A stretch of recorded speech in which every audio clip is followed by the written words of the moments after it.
오늘 말씀의 제목은 기독교 5대 핵심 교리로 무장합시다. 그 제목입니다. 왜 이런 제목을 지었을까요? 마귀들이 기승을 부리고 있습니다. 마귀에게 우리의 신앙을 도적맞지 않기 위해서는 신앙의 재무장을 해야 합니다. 등불에 기름을 채워야 합니다. 왜? 세상이 종말이기 때문입니다. 아니, 왜 세상이 종말입니까? 그렇게 말씀하시겠지만 이 세상에는 세 가지 종말이 있습니다.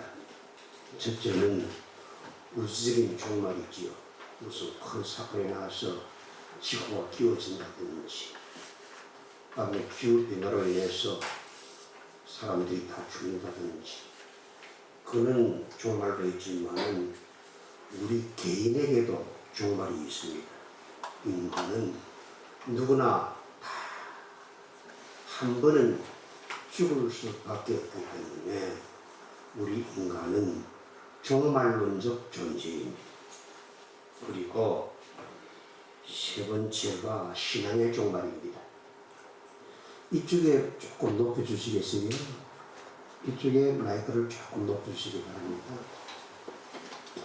우리 기독교인은 첫째 종말과 둘째 종말은 무섭지 않습니다.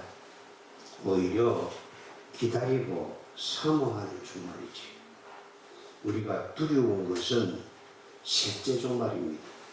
신앙을 잃어버리면 신용공부 나무함이 타물이 아니겠습니까? 그래서 우리는 우리의 신앙을 굳게 붙들어야 합니다. 우리의 신앙을 굳게 붙들기 위해서는 기독교 5대 핵심 교리를 알아야 합니다. 이걸 좀 적을 수 있는 분은 적어놔도 주십니다. 첫째로 기독교 5대 교리는 사도신경에 나와 있습니다. 첫째로 성령으로 잉태하사 동정녀 마리아에게 나시고 성육신이지요. 인카네이션이라고 합니다. 둘째가 본디오 빌라도에게 고난을 받으사 십자가에 못 박혀 죽으시고 수프림 오브 크라이스트 지저스라고 합니다. 예수 그리스도의 고난 순환이라고 합니다. 세 번째로 장사한 지 사흘 만에 죽은 자 가운데서 다시 살아나시며 레질렉션이라고 하지. 네 번째로 하늘에 오르사 전능하신 하나님 앞에 앉아 계시다가 어섹션이라고 합니다. 성천이지요. 지로서 산자와 죽은 자를 심판하러 오시라. 세컨드 커닝이라고 하지요. 다섯 가지 교리. 성육신 하신 교리. 두 번째, 고난받으시며 십자가에 죽으신 교리. 세 번째로, 부활하신 교리. 네 번째로, 성천하신 교리. 다섯 번째로, 재림하실 교리. 우리 사도신경 같이 손 내시기 같이 해봅시다. 사도신경 요소 시작. 전능하사 천지를 만드신 하나님 아버지를 감사하오니 그의 아들 우리 주 예수 그리스도를 어쩔까? 미사오. 이는 성령으로 잉태하사 동정녀 마리아에게 나시고 본디오 빌라도의 고난을 받으사 십자가에 못 박혀 죽으시고 장사한 지 사흘 만에 죽은 자 가운데서 다시 살아나시며 하늘에 오르사 전능하신 하나님 앉아 계시다가 저희로서 살아와 죽은 자를 심판하러 오시리라. 이 다섯 개의 교리, 이 기독교 교리의 핵심입니다. 첫째, 성육신 교리에 대해서 생각해 봅시다. 성육신은 하나님이 인간의 역사 안에 들어오신 사건이며 또한 이 지구보다 크신 초역사적인 분이 자기보다 아주 작은 자연 속에 들어오신 아주 놀라운 사건이죠. 저는 이것을 늘 표현할 때에 종이 호롱 속에 태양을 담는 것 같은 교리다. 저것을 설명하죠. 요한복음 1장 14절은 영원한 말씀인 로고스가 하늘에서 땅으로 내려왔다는 것을 말씀이 육신이 되어 오셨다라고 표현하고 있습니다. 인간의 과학이나 인간적인 논리로는 참으로 이해하기 어려운 난해한 문장입니다. 말씀이 육신이 되어 이 세상에 오신 역사적인 순간의 장면이 외경지에서 18장 14절로 15절에 시적으로 이렇게 묘사되어 있습니다. 만상이 고요 속에 잠기고 밤은 달려서 그 한 허리에 다다랐을 때에 주여 전능하신 말씀이 하늘의 의자에서 내려오셨나이다 라고 기록되어 있습니다.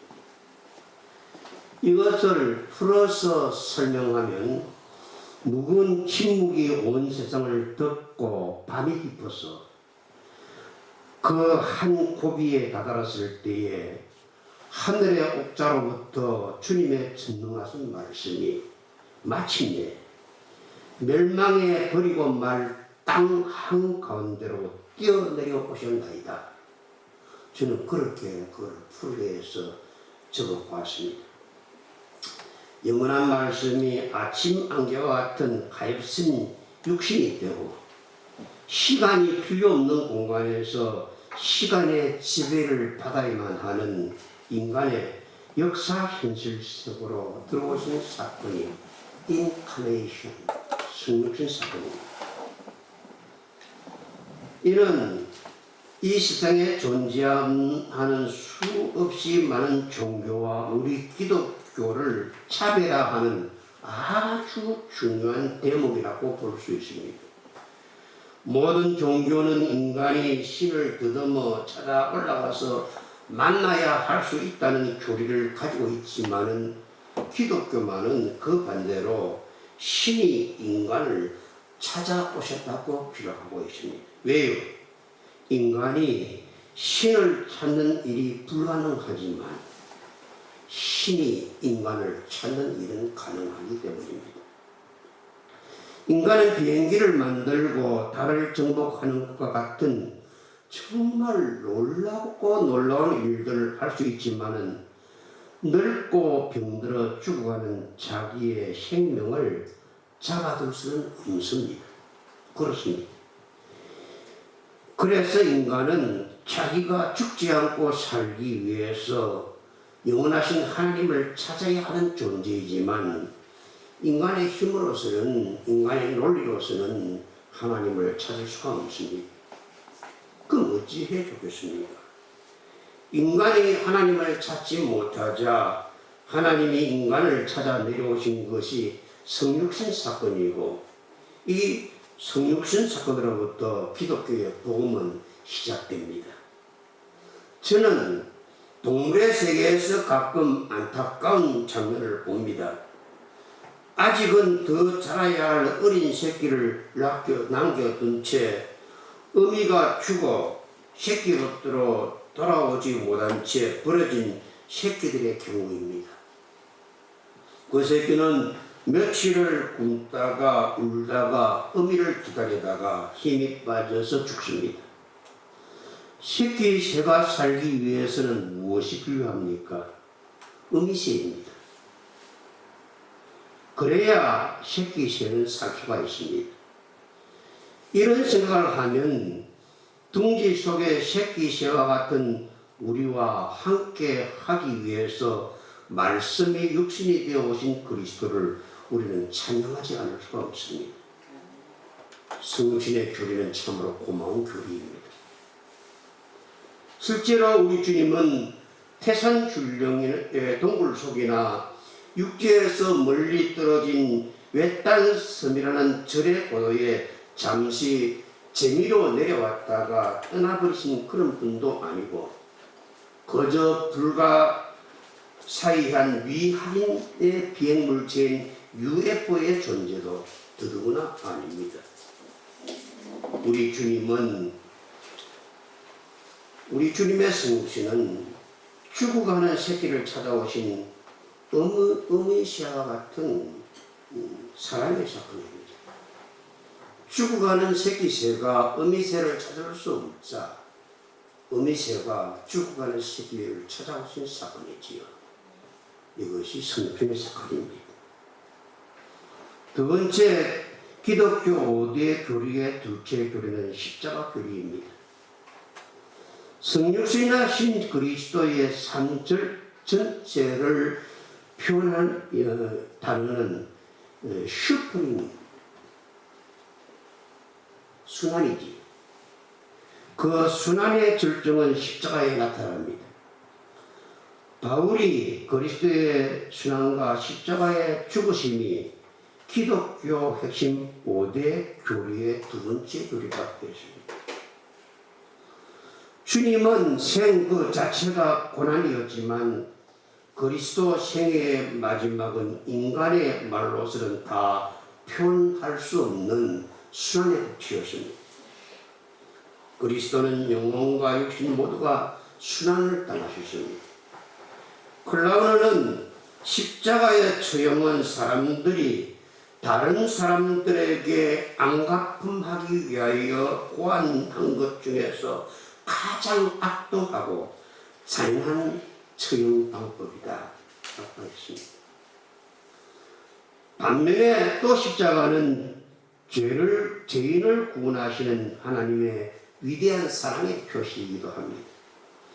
그리스도께서 우리를 위하여 저주를 받은 바 되사 율법의 저주에서 우리를 속량하셨으며 기록된 바 나무에 달린 자마다 저주 아래 있는 자라 하였느니라. 갈라디아서 3장 13절의 말씀. 롱에넥에서는 십자가의 저주는 그리스도께서 우리를 위해서 저주거리가 된 나와 예수와 나를 서로 맞바꾸어 주시는 교환적 저주였다 라고 기록하고 있습니다. 또한 필리피서는 그리스도는 최고의 하늘로부터 갈보리의 무덤으로 내려오신 것이다. 이전에는 그리스도보다 부유한 이가 없었지만 이제는 그리스도보다 가난한 자가 없다라고 했습니다. 왜 그렇습니까? 그 이유를 우리를 사랑하셔서 우리를 구원해 주시려고, 우리를 부유하게 주시려고 풍성한 생명을 주시기 위해서 어미새 예수님이 새끼새 우리를 찾아오신 것입니다. 그래서 칼뱅은 우리를 살리기 위한 생명의 재료는 그리스도의 죽음밖에 없다. 장로님 무슨 것을 만들 때는 꼭 재료가 필요하지요. 우리를 살리기 위한 재료는 그리스도의 죽음밖에 없다. 또한 칼뱅은 그리스도께서 우리를 대신하여 구속의 값을 치르셨다. 그리스도가 죽으신 것은 죽음에 항복하기 위해서가 아니라 죽음을 정복하기 위해서이셨다. 베드로전서 3장 22절 말씀. 그리스도께서 자신의 몸을 제물로 드림으로써 사망의 권세를 물리쳐서 죽기를 두려워하여 일생에 매여 종노릇하는 모든 자를 놓아주셨다. 히브리서 2장 14절로 15절의 말씀입니다. 이것이 그리스도의 죽음이 맺은 처음 열매였습니다. 아담의 죽음의 열매는 사망입니다. 사망의 추억으로 열렸으니 잘라냅니다. 그리스도의 고난입니다. 접붙입니다. 그리스도의 열매는 사망의 나무에서 부활의 열매, 생명의 열매가 열리게 하는 소원입니다. 그리스도께서 죽으신 것과 장사되신 것은 우리의 이 육체를 그리스도와 함께 죽게 하고 그 대신에 그리스도의 부활의 생명을 우리들이 증거받아서 거룩하고 영원한 삶을 살게 해주시기 위한 것이었다. 로마서 6장 4절로부터 9절 말씀, 갈라디아서 19장 6절의 말씀.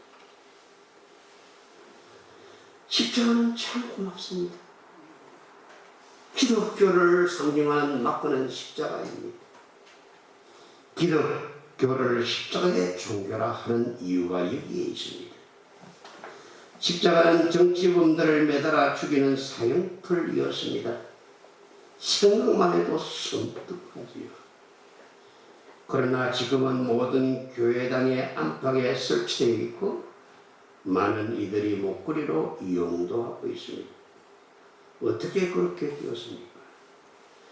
십자가 위에서 인류를 구원하기 위해 예수 그리스도께서 자신의 생명을 직접 속죄의 제물로 바쳐 복된 피를 흘려 주셨기에 십자가는 우리에게 복을 빌려주는 God bless you 더하기 표가 되었습니다. 그래서 바울은 이렇게 말했습니다. 내게는 우리 주 예수 그리스도 외에는 자랑할 것이 하나도 없습니다.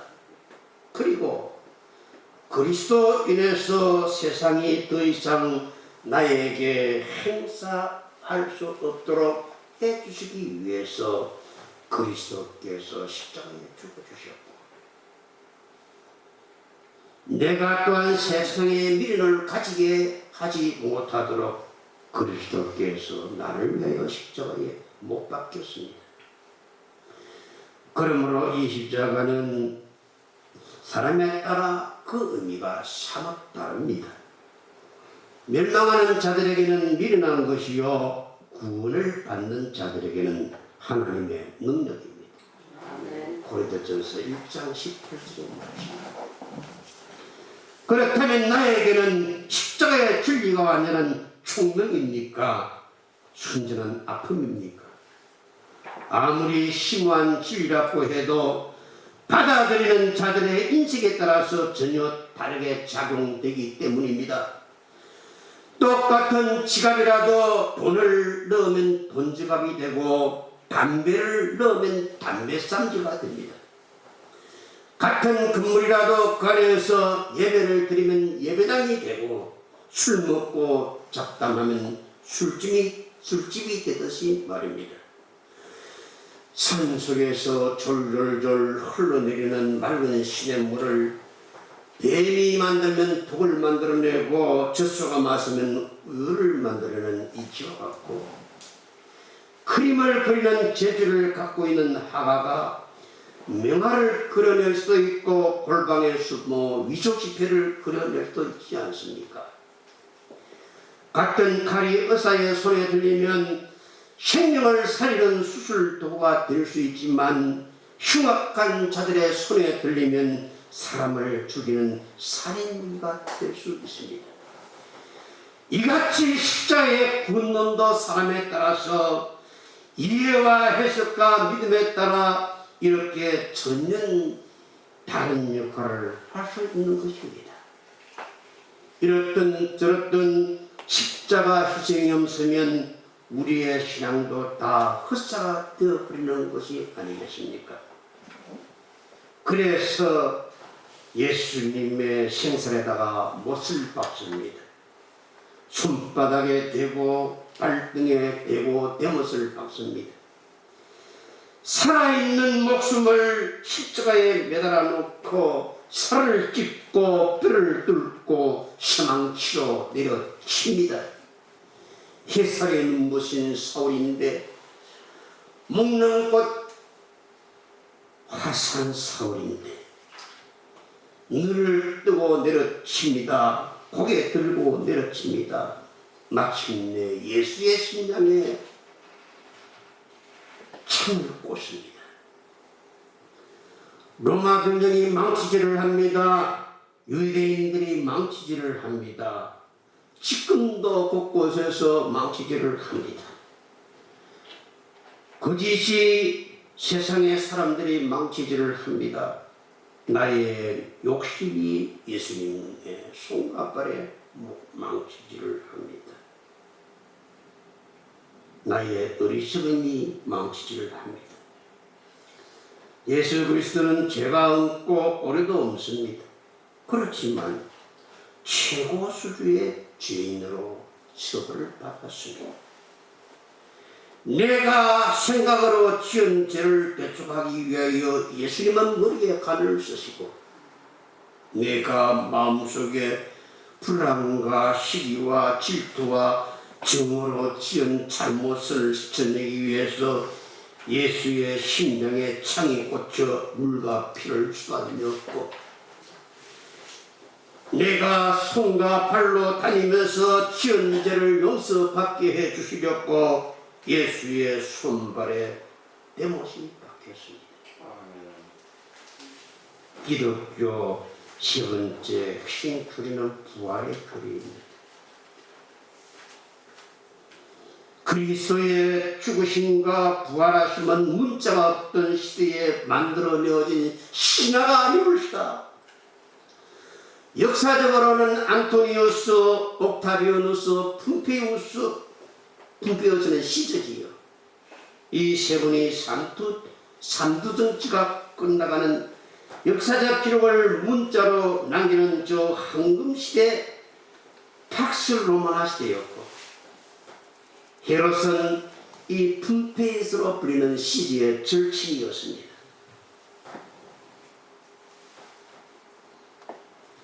문명적으로는 소크라테스, 플라톤, 아리스토텔레스의 철학이 융숭한 시대였습니다. 누가 역사적인 그리스도의 부활을 부인할 수 있겠습니까? 그러나 아무도 부인할 수 없는 역사적 사건인 십자가 사건과 그리스도의 부활을 아무나 다 믿을 수 있는 값싼 것은 아니옵시다. 어떤 사람은 아무리 믿고 싶어도 이 부활이 안 믿어지고, 어떤 사람은 별로 생각도 해보지도 않았는데 저절로 믿어지니 사람 참 한장을 오르십니다. 참 이상하지 않습니까? 여러분의 이해를 돕기 위해서 저의 일기의 한 부분을 소개합니다. 6월 3일 목요일 비 17도 22도. 아침 수원역 매산시장 앞에서 버스를 내려 교회까지 20분을 걷는다. 애경백화점에 걸어놓은 배너의 내용이 참 인상적이다. 보라, 때가 되니 추운 비바람 속에서도 진달래 흐드러지게 피어나지 않더냐. 그렇습니다. 때가 되면 아무리 추운 비바람이 몰아쳐도 진달래 흐드러지게 피어납니다. 지금 내 형편이 추운 비바람이 몰아칠 때입니다.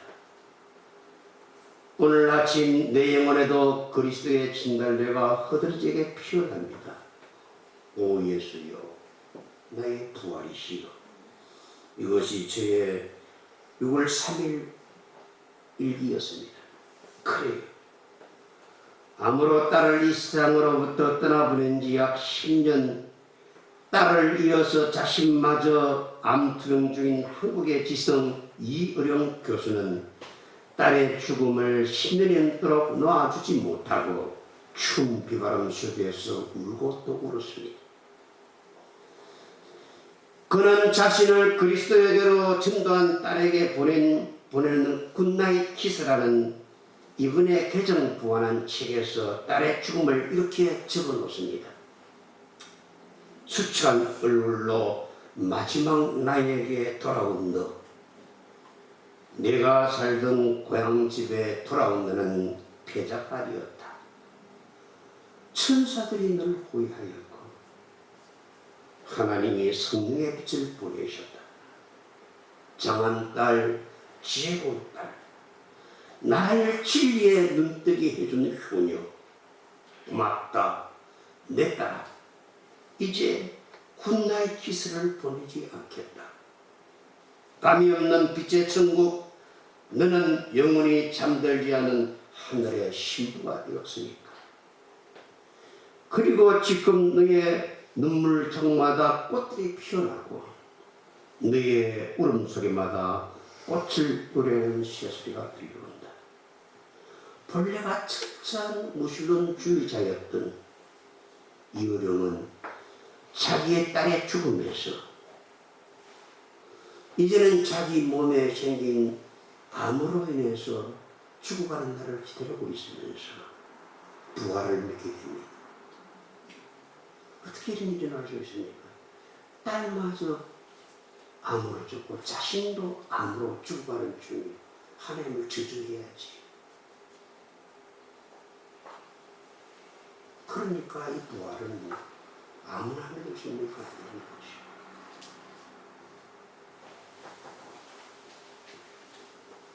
그런데 아무나 믿을 수 없는 이 부활, 저와 여러분들은 믿게 되었습니다. 복을 받았습니다. 우리는 부활을 믿습니다. 칼뱅은 부활의 권능을 세 가지로 말해줍니다. 첫째로 그리스도의 죽음에 의해서 죄가 말소되고 나의 죽음이 말소되었다. 둘째로 부활의 권능으로 인하여 우리는 새로운 인류가 되었다. 셋째로 그리스도께서 죽으시기에 우리도 죽는다. 그리스도께서 부활하셨기에 우리도 부활한다. 그러면서 그는 예수 그리스도의 부활의 중요성을 크게 몇 가지로 요약해 놓고 있습니다. 예수 그리스도의 부활은 예수 그리스도께서 하나님이신 것을 우리에게 믿게 해준다. 둘째로 예수 그리스도의 부활은 그리스도를 믿는 성도들이 의롭게 되었다는 것을 확신해 줍니다. 만일 그리스도께서 우리의 죄를 짊어지고 십자가에 못 박힌다고 했는데 그리스도께서 살아나시지 못하고 죽었다면 십자가에서 그리스도께서 죽는 것으로 끝나버렸다면 그러면 우리의 죄도 해결받지 못했을 것이다. 그러나 그리스도께서 십자가에 다시 살아나시고 우리의 죄는 해결받게 되고 우리는 의인이 되었다. 셋째로 예수 그리스도의 부활은 나의 부활을 약속해주는 보증이 된다. 네 번째로 예수 그리스도의 부활은 성도들이 살아갈 소망과 능력과 승리의 근원이 된다고 말씀했습니다. 빨리 말씀을 마쳐야 될 것 같습니다. 네 번째 기독교 5대 교리의 핵심 교리인 내체 교리인 성천 교리를 확신해야 됩니다. 주님의 성천 사건은 역사적 사건입니다. 그리스도의 성천 사건은 가석으로 실현된 하늘로 올림이었습니다. 그리스도의 거처가 지상에서 천상으로 옮겨진 사건이지요. 이것은 칼뱅의 언급처럼 영적 공간 이동, 스피셜 디스텐스이지.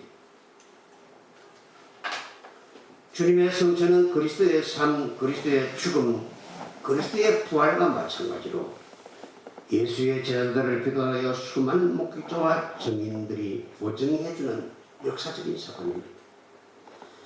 우리는 하늘의 제일 낮은 하늘을 스카이라고 하고 스카이보다 높은 하늘, 우주의 하늘을 우리는 스페이스라고 하고 그리고 가장 높은 하늘을 헤븐이라고 합니다.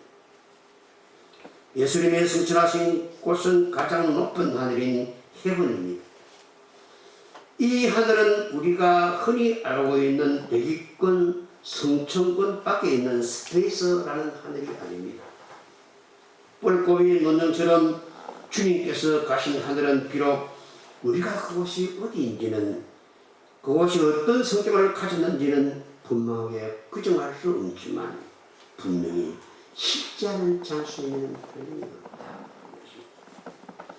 주님은 하나님께서 그 하늘로 올라가셨기에 사실 그리스도가 성육신 하기 전에 성부 하나님과 함께 계셨던 곳으로 돌아가신 것입니다. 그러나 우리가 꼭 하나 기억해야 됩니다. 그리스도가 하나님께로 올라가실 때는 영만 가진 것이 아니고 따라서 부활하신 육체 가진 영을 주셨습니다. 이것이 여러분들 반드시 기억해야 될 것입니다. 우리 육체의 부활입니다. 영의 부활만 믿고 육체의 부활을 믿지 않으면 이단입니다. 그리스도는 반드시 너희들이 내가 간 것을 본 그대로 오시라. 그대로입니다. 성천하신 주님은 지극히 높으신 분으로 영광의 주가 되십니다. 성천하신 주님께서 세상 끝날까지 우리와 함께 하십니다. 또한 성령을 보내셔서 보혜사가 되시라.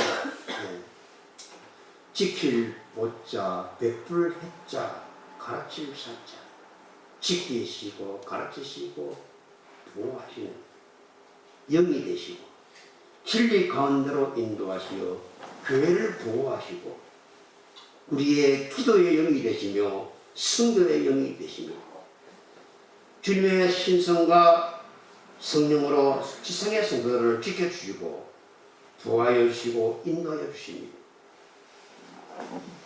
활명한 그리스도의 성천과 하나님 우편에 계심이 보여주는 세 가지 은혜를 우리에게 밝혀주고 있습니다. 첫째로 주께서 성천하심으로 아담 이후로 닫혀있던 내가 하나님께로 갈 수 있는 닫혔던 문이 열려졌습니다. 이 첫 번째. 에덴 동산에서부터 쫓겨났기 때문에 하나님께로 갈 수 있는 길이 닫혔습니다. 예수 그리스도의 성천하심으로 케이스 바이 케이스 예수님이 성천한 것 똑같이 우리도 다시 부활하여 육체로 그 길을 따라 천국에 들어가 그리운 아버지를 만나게 될 줄로 믿습니다.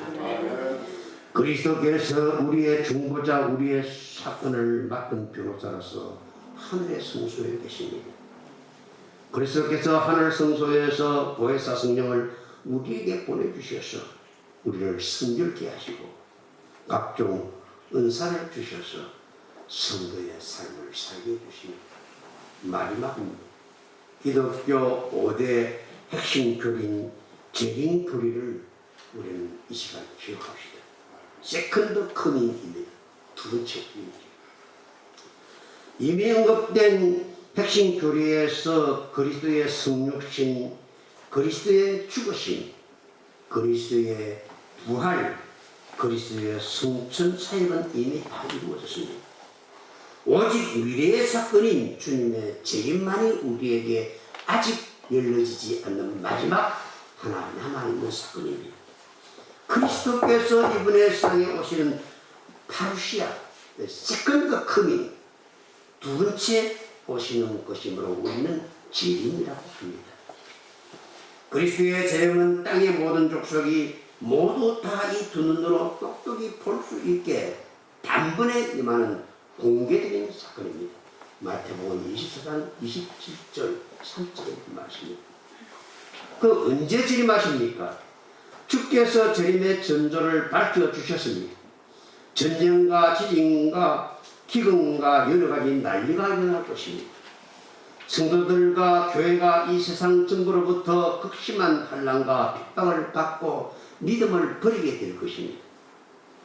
거짓 그리스도와 거짓 선지자들이 이단들이 많이 일어날 것입니다.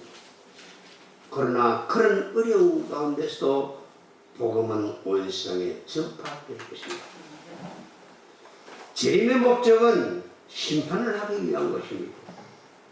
재림의 주 앞에 죽은 자와 산 자들을 다 포함하여 모든 사람들이 심판을 받게 될 것입니다. 그리스도를 믿고 고백하고 영접한 자는 생명의 부활에 이르게 되나 생명에 기록되지 못한 불신자는 불문의 지옥에 던짐을 받는 심판의 부활을 받게 될 것입니다. 주의 재림에 대한 칼뱅의 교훈은 다음과 같습니다. 주님께서 자신의 능력으로 성취하신 때와 같이 보이는 모습으로 하늘로부터 내려오십니다. 그때 산 자들과 죽은 자들이 변화되어 심판대 앞에 서게 될 것입니다.